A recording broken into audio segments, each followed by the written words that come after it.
All right, everybody. As you know, the Red Sox are World Series champions as of a couple days ago as they beat the Dodgers to win the World Series 4 games to 1. Their fourth title in 14 years and the fourth title I've ever seen. And, as I mentioned in the final video that I made of that World Series, there's a lot that I want to say about the team that I really didn't get to say in the video just because it was so quick. And, as I look back now on the 2018 Red Sox, I just kind of wonder, I've just, I kind of want to take a second to reflect on the postseason that was and also, where I rank this World Series team among the other teams that I've seen. And as it pertains to the postseason, let me just start with the best part first. The postseason was fantastic. Every game was just really just awesome. And actually, I know somebody had commented that, I talk a lot during, while I'm watching the baseball game. Well, that's not really true. It's true in my YouTube videos because I just want to make it entertaining. I don't want to just sit there and watch a game and film it. So I do talk a lot during that. But, this year I actually found myself kind of just staying in the game. I probably could have filmed more innings, but to me it was more engaging to actually just watch the game. Just focus on the game and, react myself than to kind of sit there and talk through every at-bat and everything like that. It was fun in 2013, and it's been fun this year at times, but for the most part, it's those tense moments where there are no words. I remember specifically Game 4 when the Red Sox beat the Yankees, that last at-bat where, I forget who the third baseman was. I think it was Nunez, charged in for the ball, throws it to first, and it looks like it's going to be a tough play. And I'm pretty sure if that play doesn't get made, the Yankees tie the game. So I'm watching this, just silent, watching the ball roll to third. Nunez throws it. It feels like it's 10 minutes, but it's only a few seconds. And then Pierce just leaps off the bag, keeps his foot on the bag, and just stretches across the diamond there and makes the catch. And that's the last out of the game, and that's the end of the Yankees season. But then, they had to review it, and it was just all this stuff, and it's just this really tense moment. And, I kind of wish, there were some other of those moments, certainly Benintendi's catch against the Astros, and then that 18-inning game against the Dodgers that they ended up losing, but that was a moment there, and really the whole postseason was every time it looked like there was a chance for the wheels to come off, the Red Sox responded. They responded big, and that's what I like to see from any team. That's kind of, to me, is what makes a championship team over a really good team. I've seen the Red Sox win, 95 games, whatever, good number of games. They beat up on their opponents. They win some games. Then they get in the playoffs, and it's as soon as something goes wrong, they're done. And, so that to me is not a great team. That's a good team that won some games. So that's kind of why I was worried that this Red Sox team would be the same thing. They won a lot of games, but that doesn't guarantee them anything in the postseason. And it just seemed like with the Astros and the Yankees and, I don't know, it just seemed like even the Athletics, it seemed like there were better teams than the Red Sox for most of the season, despite the win-loss record. So I was very skeptical about the Red Sox going into the postseason. I thought the Astros were going to beat them in 7. I just didn't think either team would win it in 5. I was very surprised to see the Red Sox win 4 straight against the Astros, 3 straight in Houston. They were so good on the road, and, I don't know. I guess maybe we should have seen it coming because they won 108 games, and they were so good. They started the season 17-2. They never really looked back, and, that 17-2 start was ridiculous. They were just pummeling, the Angels and everyone they played. They were just beating the crap out of them. And then the Yankees came on. It's not like the Red Sox were dominant the entire season. The Yankees were only a couple games behind them in the division. They went on a run of their own, and it looked like the Yankees might even catch them. And then that 4-game sweep happened at the end of July, and that was pretty much it for the division. The Red Sox were up by, I think, 9 games at that point. The Yankees might have cut it to 5 or 6, but they never got any closer than that. And, that's not even to say the Red Sox were amazing in August and September. I thought they were just kind of okay, but didn't really matter because they had built such a cushion at that point. And that's kind of where I got complacent, and that's actually kind of why I'm not as fond of this team as other teams. I know that sounds weird to say. It's they were so dominant and so good for so long that you just kind of got, bored. It was I remember there was a game they lost to the Blue Jays, and Mookie Betts had a cycle, and that was the most exciting part of the game. I didn't even care that they lost the game. It was oh, Mookie Betts got a home run for the cycle. And it's just that was kind of the whole season, and it was kind of because of what happened in the past 2 postseasons. It was okay, this is good, but are we going to see them just whimper in the playoffs and be knocked out again? So I was prepared for a loss to the Astros. I was prepared for, I did not want them to lose in the first round, but if they made it against the Astros and they went to 7 games and every game was close, I could say, you know what, they gave it their best effort. But that didn't happen. They smoked the Astros. They won 3 games in Houston. I shouldn't say smoked, because this team did have a lot of luck on their side. There were a lot of opportunities for these games to go wrong. I mean, if the Astros win Game 4, it's a 2-2 series, and who knows what happens. Same with even the World Series. The Dodgers were up 4-0 in Game 4 after winning the extra inning marathon, and it just looked like things were going the Dodgers' way. Then the Red Sox tie the game and just blow them out 9-4. And after that, I mean, Red Sox up 3-1 after that amazing comeback win. It's hard to really believe the Dodgers had much left, and they didn't. So, I don't know. It's just really hard to put into words how I feel about this Red Sox team. I like them. I like them a lot.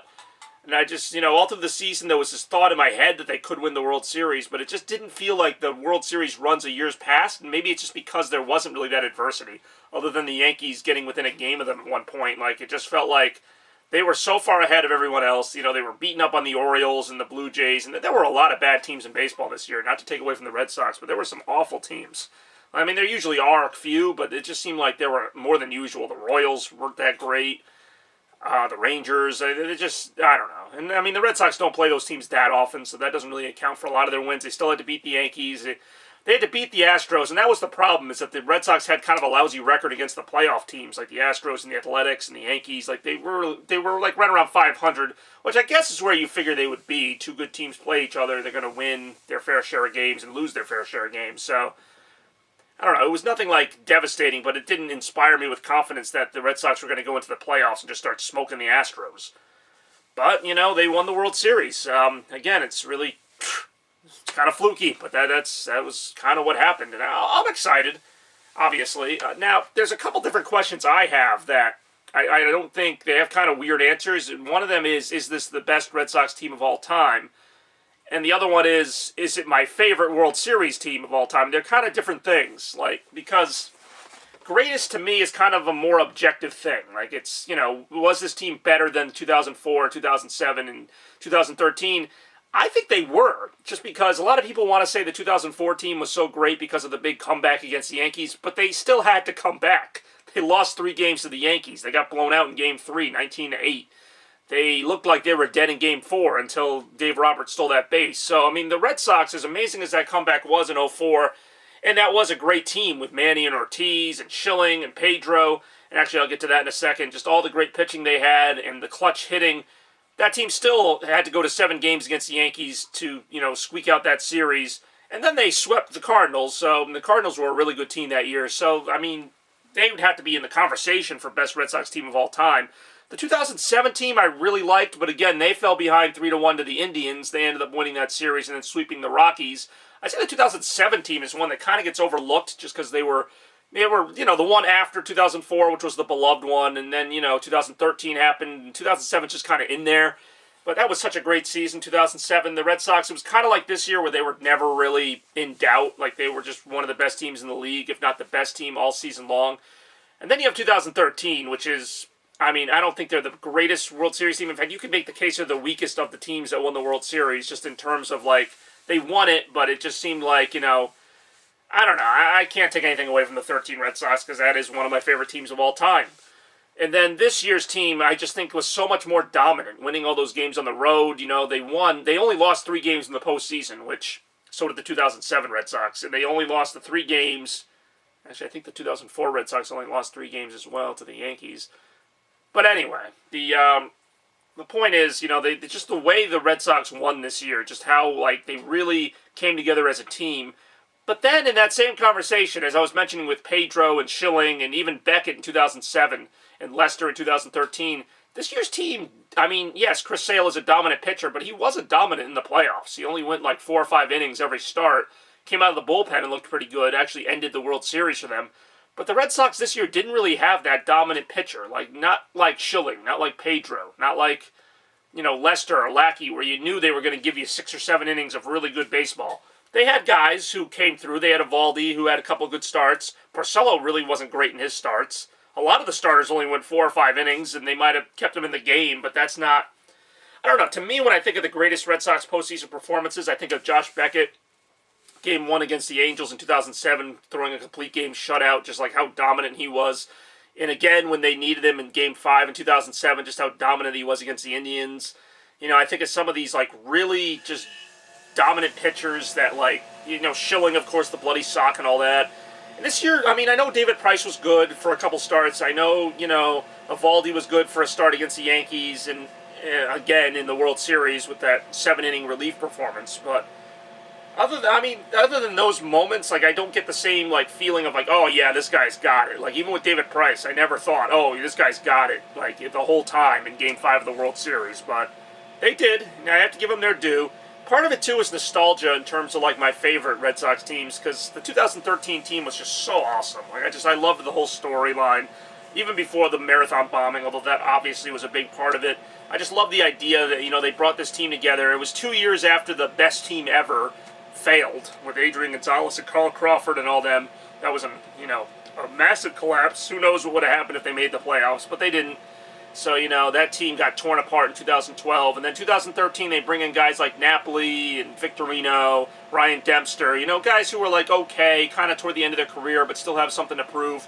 And that team came together wonderfully, along with the veterans already on the Red Sox, like Pedroia and Ortiz. And that was just one of my favorite teams ever. The way that they just kind of fought back, even after that obstruction call in the World Series, they won 3 in a row. And again, like, I love the 2013 Red Sox. So if I had to rank the World Series teams in terms of my favorites, I would actually put this one as the number 4. Not because they're a bad team, there's just so much. I can remember so much about the 2004 and 7 and 13 teams. And, I'd say my number 1 is 2004, number 2 is 13, number 3 is 07, and number 4 is this year. And I love them all, obviously. It's been a wonderful season. There were a few good moments. There wasn't really that moment like the David Ortiz Grand Slam in 13. I'd say maybe the Benintendi catch or the Steve Pearce play against the Yankees might be like 2 of the more iconic moments. But there was never, I know Jackie Bradley had the Grand Slam. Now I'm going through it, and there actually are some pretty good moments in there. Nunez had the home run in Game 1 of the World Series at Fenway. I mean, not that there were no good moments. It's just I don't know. Again, I'm also old. I was like a teenager. I was in high school when they won the World Series in 04. So it was like kind of just this whole thing for me, is just coming home and watching these Red Sox games and biting my nails up till 2 a.m. watching the extra inning games against the Yankees. And yeah, I mean, nothing will beat that. But this team was really good. Probably they are the best Red Sox team of all time, even if I don't think of them that way. The numbers kind of can't be denied at a certain point, just the way they won on the road in the playoffs, which isn't easy to do. And then they won so many games in the regular season. So, greatest Red Sox team of all time, probably. One of the greatest teams of all time. And my 4th favorite Red Sox World Series team. But that's not a knock on them. I do love a lot of the players on the team. So, I'd be interested to know your opinions. Where do they rank among your favorite Red Sox World Series teams? And, do you think they have a chance to repeat? I actually don't. But I'll talk about that later. So, have a good one, everybody.